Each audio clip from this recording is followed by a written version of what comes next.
let's do it. Toss the unsure to the shore. Beware of the carpenter. Beware of the carpenter. Jesus was a carpenter, but he was perfect. We're not. Besides, I'm talking about something way different. Unlike the original carpenter himself, a carpenter in my terms is someone who you don't want in your circle. Carpenters are crafty and handy with the tools. They love to put up walls and such, which we'll talk about when the time comes. Okay, you have no idea what I'm talking about, so let's just lay the groundwork. Yes, pun intended. I'm going to break this down in the most basic ham and cheese sandwich way possible. Be leery of these things when dealing with carpenters. Beware of the wall. Wall, noun. There's a pronunciation and a spelling there like the dictionary, so I'm not going to do that. 1. A stated thought or action used as a barrier by someone to passively deter or avoid unwanted company or physical companionship. 2. The cowardly approach of saying, I'm not interested. 3. An objection or means of tactfully changing the subject. You ever meet a woman/man, or man, for the first time? The two of you hit it off appropriately. Chemistry is amazing. Fireworks. Love at first sight, if you believe in that stuff. You decide to go on a date. Date, or chemistry/H2O. Everything felt pure like water for a while. However, something along the way changed.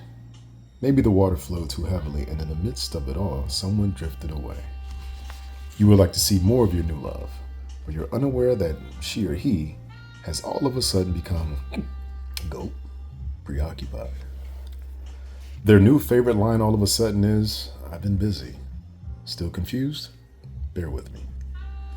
Here's an example of the famous wall. Cell phone rings. Man picks up. Man, hello. Damsel, hey. Man, hey. In parentheses, note the absence of exclamation point usage. Translation, lack of enthusiasm. Damsel, I want to see you. Man. Damsel, can I come over tonight? Parentheses, this is where the excuses come in. Look out for all the walls here in bold. Man, well, I'm really tired. Sidebar, it's 6:05 in the evening. I still have time. I still have to wrap up some files for a meeting tomorrow, go to the gym, clean the house. By the time I do all of that, I'll be exhausted. Plus, I have an early morning tomorrow. My ex is supposed to bring my daughter this weekend. I have to wake up at 3:30 a.m. to do my laundry. It's expected to be crazy traffic because daylight saving time, and then it's street cleaning, so I have to move my work van. What you've just witnessed were bogus objections, or excuses on why the man could not see the damsel as she wanted. This essentially is what walls are. They're barriers. This particular scenario was an extreme case, though. The man not only put up a wall on the damsel, he went a wall on the damsel. The man above is most definitely a professional carpenter. Unfortunately, this has nothing to do with his career, but everything to do with his character as a person. You can tell because he installed multiple walls in the same breath. Tisk, tisk. Whenever a man talks about what he has to do in the future to get out of spending time, he's putting up major walls on you. Now, whether it's drywall, stucco, or brick just depends on how strongly he applied it. The stronger the wall, the tougher the surface. If he put up a brick wall on you, he's probably not interested at all. Avoid them at all costs. Here's an example of a brick wall. I don't see myself having any free time for at least the next 10 months. If you by chance get a brick wall, turn around and run quickly. He's not interested at all. Actually, he's hoping that your interest in him outweighs your patience for waiting and that you'll fade off into the abyss. Either that or he's really preoccupied with something and is going to make you work extra hard to conquer it. But I doubt it. If he's interested, he'll make time. And to the man, if it applies, flip it. See, I like how it's not just about just flip it for you, whatever gender you like. Pronouns and all the stuff, you know. Beware of the foundation, also commonly known as the stiff arm. The foundation is very similar to the wall, but it's more distant. Essentially, the framework for the wall is there, but the walls were never actually installed. To make this easy on you, here's an example of the foundation. Boy has been dating girl for quite some time. For whatever reason, he doesn't want to see her anymore. The calls, texts, and romantic retweets slowly start to fade. The girl is unaware of his disinterest. What used to be daily good morning, text from him turned into I hope you have a good week. This is the foundation, or what I loosely call the stiff arm. It lets you down lightly. If I were interested in a damsel, I would never say have a good week, because it appears that talking to her is not a priority. What's next after that? Have a great year? Or have a nice life? The foundation is downright mean and distasteful. Now, I don't want to confuse you, but sometimes what seems like a wall is merely a curtain. That is, it seems like the carpenter is putting up a barrier between you two. However, the barrier is not much of a barrier at all. Curtains are transparent and you can move it to the side with little or no effort. This goes for the mini blinds as well. Beware of the ceiling fan. Definition: ceiling fan. Noun: a sneaky way of saying something to evoke a desired response. 2. Using word triggers to see what blows back, hence the ceiling fan. 3. A roundabout way of getting what someone wants. Now let's start where we left off with the previous scenario.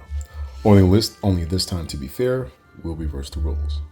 Man and damsel begin to spend a lot of time together and seem to be hitting it off quite properly. One day the man has an idea and rushes to his cell phone. He realizes that every time he and his mate get in touch, it's always he who initiates the first contact. The man doesn't want to seem too parched or dehydrated and wonders if he and the damsel would ever convene if not for his calls.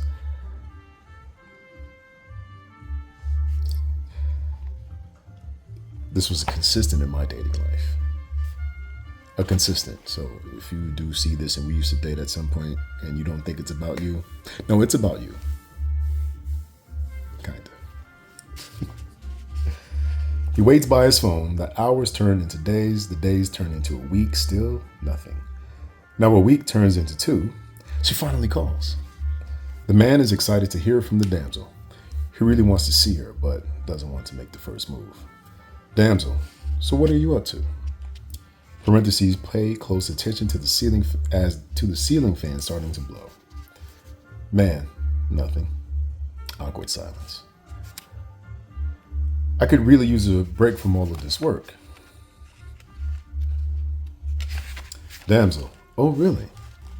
Man, yes. More awkward silence. Much, much more awkward silence. It's been all work and no play, and I need to do something fun. Damsel, all right, you just crossed my mind. Have a good night.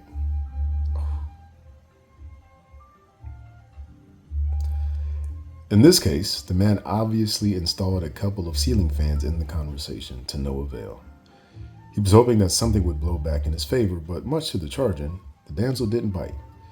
The guy was really looking forward to her saying something along the lines of, "We should get together, you sound like you need a break anyway." The ceiling fan is the passive-aggressive approach of dating. It is highly used, especially nowadays. Why nowadays? Because social networks are killing romance. Remember? Beware of the busybodies. I mean, to keep it buck, all he had to say was, listen, I'm trying to see you. You hungry? Let me feed you. Are you hungry? Can I feed you? And then, can I feed you? You know, like it's to say, hey, listen, it's been a long week. I would love to spend some time. Please accompany. Can I have you for lunch? No. Can we have lunch? Can I have you for lunch? Well, can I have you for lunch? Fuck it. We're adults, right? So y'all got kids and grandkids and shit. I wished y'all pregnancy and shame on Valentine's Day, and you turned it down.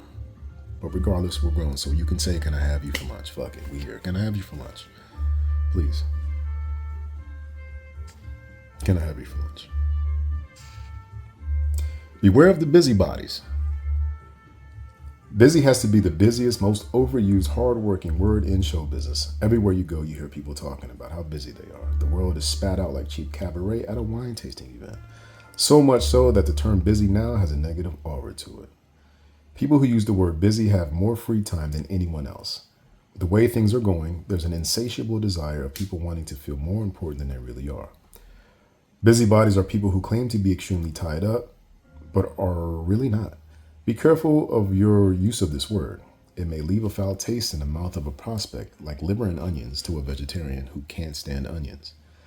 Everyone is too occupied or claiming to be so. For their own good, make the time for the things and people that interest you. If you do, your mate will show you the same courtesy. If you don't feel the energy being reciprocated, scratch them right away. Your time is valuable too. I can recall deleting a damsel's contact info for using the word busy on me too many times. The first time she said it to me, I assumed it was an accident. The second time, I realized that it wasn't and erased her from my phone memory. Always look for the early warning signs when dealing with carpenters.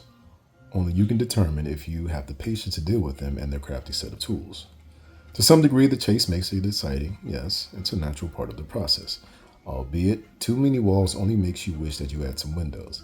At least windows provide the opportunity for a quick escape. Apply the spackle to fill in the holes of your game. From now on, you'll be able to identify aluminum siding when you see it. Beware of the carpenter and know that there are many more out there who will give you the time of day that you deserve. We're going to end it there, folks. Until next time.